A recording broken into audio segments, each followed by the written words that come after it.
Pope Francis on Easter.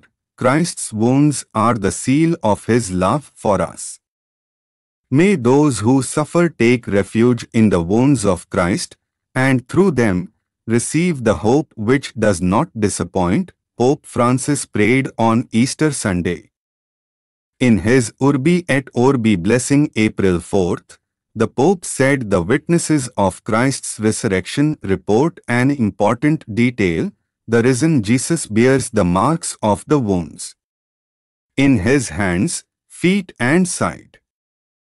These wounds are the everlasting seal of his love for us, Francis said. All those who experience a painful trial in body or spirit can find refuge in these wounds and, through them, receive the grace of the hope that does not disappoint. Amid the many hardships we are enduring, let us never forget that we have been healed by the wounds of Christ, he said. The Pope added, in the light of the risen Lord, our sufferings are now transfigured.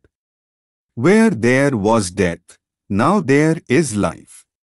Where there was mourning, now there is consolation. In embracing the cross, Jesus bestowed meaning on our sufferings, and now we pray that the benefits of that healing will spread throughout the world. A good, happy and serene Easter to all of you. Pope Francis gave the Easter Urbi et Orbi message and blessing from the altar of the chair in St. Peter's Basilica, where he had offered Easter Sunday Mass with a congregation of around 200 people.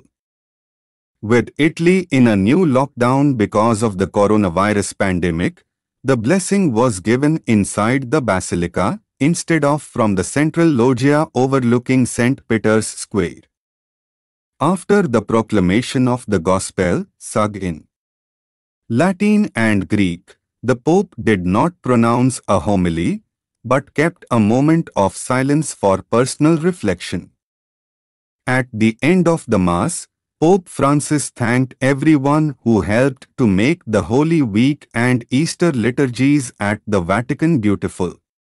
He also thanked Cardinal Angelo Comastri, who has recently retired, for his 16 years of service as the Archpriest of St. Peter's Basilica.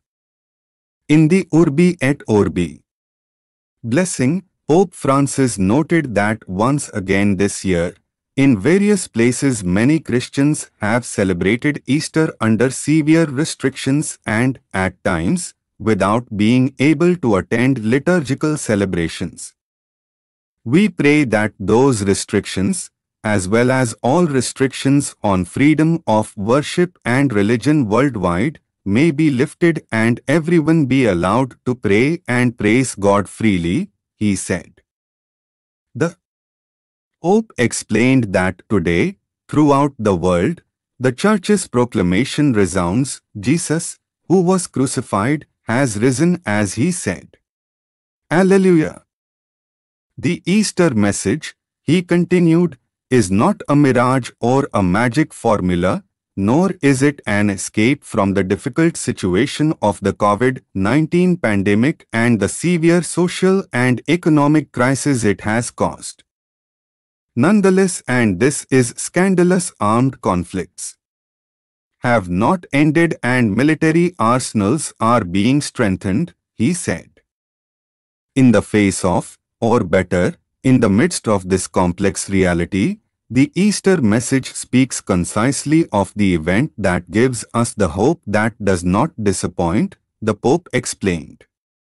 Jesus who was crucified has risen. This message is about a man of flesh and bone, with a face and a name, Jesus, he said. The crucified Jesus, none other, has risen from the dead. God the Father raised Jesus, his Son, because he fully accomplished his saving will, the Pope added. Jesus took upon himself our weakness, our infirmities, even our death. He endured our sufferings and bore the weight of our sins. Because of this, God the Father exalted him, and now Jesus Christ lives forever. He is the Lord. Pope Francis prayed that those who are sick with the coronavirus or who have lost loved ones in the pandemic may be comforted by the risen Christ. He prayed for the vulnerable, for those who have lost their jobs, and for anyone experiencing financial insecurity.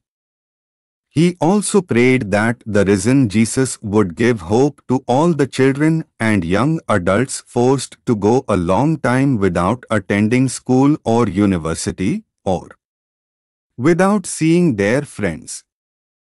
I express my closeness to young people throughout the world, Francis said, and in these days, especially to the young people of Myanmar committed to supporting democracy and making their voices heard peacefully, in the knowledge that hatred can be dispelled only by love. He prayed that Jesus will be a source of rebirth to migrants fleeing war and poverty, and thanked Lebanon and Jordan for taking in so many refugees of the conflict in Syria. May the people of Lebanon, who are undergoing times of difficulty and uncertainty, experience the consolation of the risen Lord and find support from the international community in their vocation to be a land of encounter, coexistence and pluralism, he said.